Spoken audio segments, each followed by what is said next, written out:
ಗುರು ಬ್ರಹ್ಮ ಗುರುರ್ವಿಷ್ಣು ಗುರುರ್ದೇವೋ ಮಹೇಶ್ವರಃ ಗುರು ಸಾಕ್ಷಾತ್ ಪರಬ್ರಹ್ಮ ತಸ್ಮೈ ಶ್ರೀ ಗುರುವೇ ಓಂ ದ್ರಾಂ ಓಂ ಶ್ರೀಂ ಗುರು ದತ್ತಾತ್ರೇಯಾಯ ನಮಃ.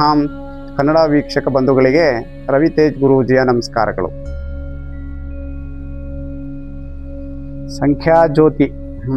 ಸಂಖ್ಯಾಜ್ಯೋತಿಯಲ್ಲಿ ಇವತ್ತು 9ನೇ ತಾರೀಕು 9, 18 ಮತ್ತು 27 ಈ ತಾರೀಕಿನ ಬಗ್ಗೆ ಒಂದು ಮಾಹಿತಿಯನ್ನು ಕೊಡ್ತೀನಿ. ಈಗ 9, 18, 27 ಈ ತಾರೀಕು ಈ ಸಂಖ್ಯೆಯನ್ನು ಆಳ್ತಕ್ಕಂಥ ಗ್ರಹ ಬಂದು ಮಂಗಳ ಗ್ರಹ ಅಂದರೆ ಮಂಗಳ ಗ್ರಹ ಬೆಂಕಿ ತತ್ವ ಗ್ರಹ.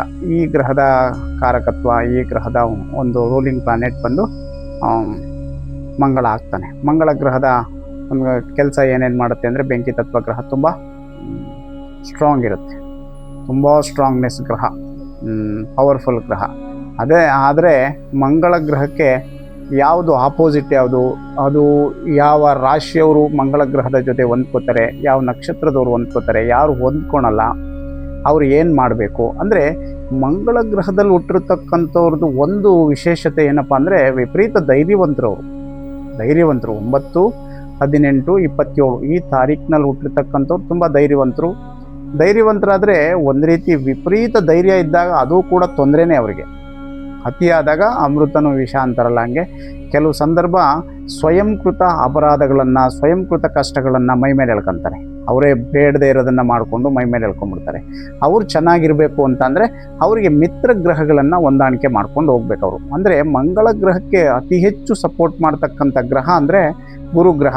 ಗುರುವಿನ ಜೊತೆ ಹೊಂದ್ಕೊಂಡು ಹೋದರೆ 3ನೇ ತಾರೀಕಿನವ್ರ ಜೊತೆ, 12ನೇ ತಾರೀಕಿನವ್ರ ಜೊತೆ, 21ನೇ ತಾರೀಕಿನವ್ರ ಜೊತೆ ಮತ್ತು 30ನೇ ತಾರೀಕಿನವ್ರ ಜೊತೆ ಇವ್ರು ಹೊಂದ್ಕೊಂಡು ಹೋದರೆ ಇವ್ರಿಗೆ ಸ್ವಲ್ಪ ಅನುಕೂಲಕರವಾದ ದಾರಿ ಸಿಗುತ್ತೆ. ಅಂದರೆ ಅವರು ಇವ್ರಿಗೆ ಚೆನ್ನಾಗಿ ಗೈಡ್ ಮಾಡ್ತಾರೆ, ಅವ್ರ ಮಾತನ್ನು ಕೇಳ್ತಾರೆ. ಇವರು 9ನೇ ತಾರೀಕಿನವರು 9, 18, 27ನೇ ತಾರೀಕಿನವರು ಹೆಚ್ಚು ಈ 3ನೇ ತಾರೀಕಿನವರು ಒಂದು ಮಾತಿಗೆ ಅವರಿಗೆ ಮನ್ನಣೆ ಸಿಗುತ್ತೆ. ಅವ್ರ ಮಾತನ್ನು ಇವ್ರಿಗೆ ತುಂಬ ಕೇಳೋಂಥ ಒಂದು ಬರುತ್ತೆ, ಕೇಳೋಂಥ ಇದನ್ನು ಬರುತ್ತೆ, ಅವರಿಗೆ ಸಾಮ್ಯತೆ ಬರುತ್ತೆ. ಆ ಗ್ರಹಕ್ಕೂ ಇರ್ತಕ್ಕಂಥ ಒಂದು ಕಾರಕತ್ವ.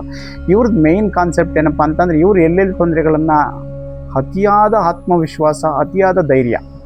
ಮತ್ತು ಈ ಗ್ರಹಕ್ಕೆ ಯಾರು ವಿರೋಧಿಗಳು, ಯಾರು ವೈರಿಗಳು ಅಂದರೆ ಈ ಗ್ರಹಕ್ಕೆ ತುಂಬ ಅಪೋಸಿಟಾಗಿ ಕೆಲಸ ಮಾಡ್ತಕ್ಕಂಥ ಗ್ರಹ ಅಂದರೆ ಚಂದ್ರಗ್ರಹನೂ ಇವ್ರಿಗೆ ಅಂದರೆ ಚಂದ್ರಗ್ರಹ ಅಂದರೆ 2ನೇ ತಾರೀಕಿನವರು, 11ನೇ ತಾರೀಕಿನವರು ಮತ್ತು 20ನೇ ತಾರೀಕಿನವರು, 29ನೇ ತಾರೀಕಿನವರು ಈ ಗ್ರಹಕ್ಕೆ ಹೊಂದಾಣಿಕೆ ಆಗಲ್ಲ. ಅಂದರೆ ಇವರ ಪ್ಲಾನೆಟ್ ಬಂದು ಬೆಂಕಿ, ಚಂದ್ರಗ್ರಹದ ಒಂದು ಕಾರಕತ್ವ. ಅವೆರಡೂ ಸೇರಿದರೆ ಬೆಂಕಿ ಮತ್ತು ನೀರಾಗುತ್ತೆ. ನೀರು ಅಂತಂದರೆ ಅದು ಆಪೋಸಿಟಾಗಿ ಕೆಲಸ ಮಾಡುತ್ತೆ. ಹಾಗಾಗಿ ಅದು ಮಂಗಳ ಯೋಗವನ್ನು ಸೃಷ್ಟಿ ಮಾಡುತ್ತೆ ಸಂದರ್ಭ. ಅಂದರೆ ಒಂದು 100 ಜಾತಕದಲ್ಲಿ ಒಂದು 5ರಿಂದ 10 ಜಾತಕ ಅವರಿಬ್ಬರು ಹೊಂದಾಣಿಕೆಯಾಗಿ ಹೋಗ್ತಕ್ಕಂಥದ್ದನ್ನು ನೋಡ್ಬೋದು. ಅಂದರೆ ಆಲ್ಮೋಸ್ಟ್ 99% ಅವರಿಬ್ಬರು ತದ್ವಿರುದ್ಧನೇ. ಮಂಗಳ ಮತ್ತು ಚಂದ್ರಗ್ರಹ ಇಬ್ಬರು ತದ್ವಿರುದ್ಧನೇ. ಇವರಿಗೆ ಗುರು ಚೆನ್ನಾಗಿ ಹೊಂದಾಣಿಕೆ ಆಗುತ್ತೆ. ಇವರು ಆಯ್ಕೆ ಮಾಡ್ಕೊಳೋದು, ಇವರು ಮದುವೆ ಜೀವನದಲ್ಲಾಗಲಿ, ಸ್ನೇಹಿತ ವರ್ಗದಲ್ಲಾಗಲಿ, ಉದ್ಯೋಗ ದಾರಿ ಹುಡ್ಕೋದಕ್ಕಾಗಲಿ, ಇವರು ಯಾವ್ಯಾವ ತಾರೀಕಲ್ಲಿ ಯಾರ್ಯಾರು ಯಾವ್ಯಾವ ದಾರಿಯನ್ನು ಹುಡುಕೊಂಡು ಹೋಗ್ತಾರೋ ಅವರಿಗೆ ಈ 3ನೇ ತಾರೀಕು, 12ನೇ ತಾರೀಕು, 21ನೇ ತಾರೀಕು, 30ನೇ ತಾರೀಕು ಇಂಥ ಡೇಟಲ್ಲಿ ಈ 9, 18, 27ನೇ ತಾರೀಕಲ್ಲಿ ಹುಟ್ಟಿರೋರು ಒಂದು ಕೆಲಸ ಹುಡ್ಕೋದಕ್ಕಾಗಲಿ, ಒಂದು ಹೊಸ ಕೆಲಸಕ್ಕೆ ಸೇರೋದಕ್ಕಾಗಲಿ, ಮತ್ತು ಒಂದು ಮದುವೆ ಜೀವನಕ್ಕಾಗಲಿ, ಮತ್ತು ಹೊಸದಾಗಿ ಏನೇ ಒಂದು ಪ್ರಾರಂಭ ಮಾಡಬೇಕು, ಇವರಿಗೆ ಅತಿ ಹೆಚ್ಚು ಸಪೋರ್ಟ್ ಮಾಡ್ತಕ್ಕಂಥ ಗ್ರಹ ಬಂದು ಗುರು ಆಗ್ತಾನೆ. ಮತ್ತು ಇನ್ನೂ ಆಪೋಸಿಟಾಗಿ ಕೆಲಸ ಮಾಡೋದು 8 ಕೂಡ ಇವ್ರಿಗೆ ಆಪೋಸಿಟಾಗಿ ಕೆಲಸ ಮಾಡುತ್ತೆ. 8, 17, 26 ಇವರಿಗೆ ಆಪೋಸಿಟಾಗಿ ಕೆಲಸ ಮಾಡುತ್ತೆ. ಅದು ಕೂಡ ಇವರಿಗೆ ಅಷ್ಟೊಂದು ಸಪೋರ್ಟ್ ಆಗಲ್ಲ. ಮತ್ತು 7, 16, 25 ಈ ಗ್ರಹವೂ ಕೂಡ ಇವರಿಗೆ ಆಪೋಸಿಟಾಗಿ ಕೆಲಸ ಮಾಡುತ್ತೆ. ಇವರಿಗೆ ಒಂದು ಕೂಡ ಒಂದು 75ಇಂದ 80% ಸಪೋರ್ಟ್ ಮಾಡುತ್ತೆ. 9, 18, 27ಕ್ಕೆ 1, 10, 19, 28 ಇವರು ಕೂಡ ಮಿತ್ರರಾಗಿ ಕೆಲಸ ಮಾಡ್ತಾರೆ.